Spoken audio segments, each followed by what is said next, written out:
তিথির ২৭টি রঙিন কাগজ আছে। বাবা তাকে আরও ৪০টি রঙিন কাগজ দিলেন।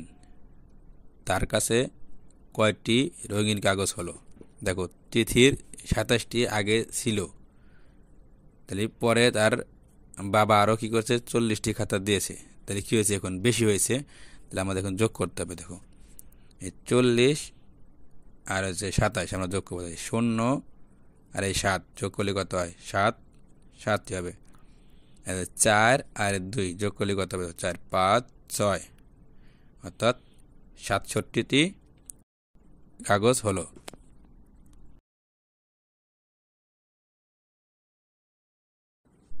তো রাফির ২৫টি ও তুলির ১২টি গল্পের বই আছে।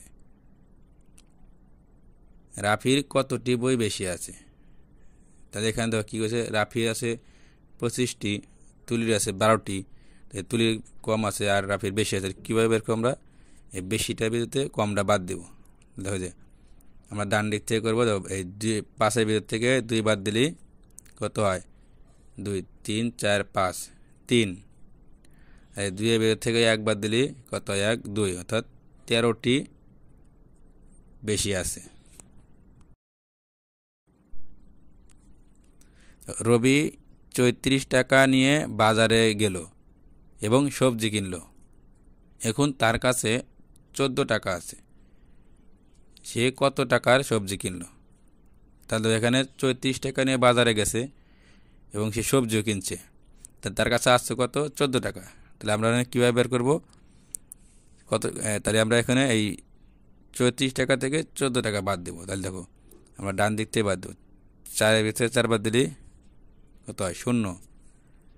আর ৩-এর ভিতরে ১ বাদ দিলে কত? ১, ২, ৩, অর্থাৎ ২০ টাকার সবজি কিনল। তানিয়ার ৩৭টি সাদা কাগজ ছিল। সে ছবি আঁকতে ১৫টি ব্যবহার করলো। তার কাছে কয়টি সাদা কাগজ রইল? তাহলে ছিল কয়টি? ৩৭টি। ব্যবহার করছে কয়টি? ১৫টি। তাহলে কয়টি আছে আমরা কী ব্যবহার করবো? এই ৩৭-এর মধ্যে থেকে ১৫টি বাদ দেব। দেখো, তাহলে ডান দিক থেকে বাদ দেব। এই ৭-এর মধ্যে থেকে ৫ বাদ দিলে কত হয়? ৫, ৬, ৭, ২। আর ৩-এর ভিতর থেকে ১ বাদ দিলে কত হয়? ১, ২, ৩, অর্থাৎ ২২টি কি সাদা কাগজ রইল।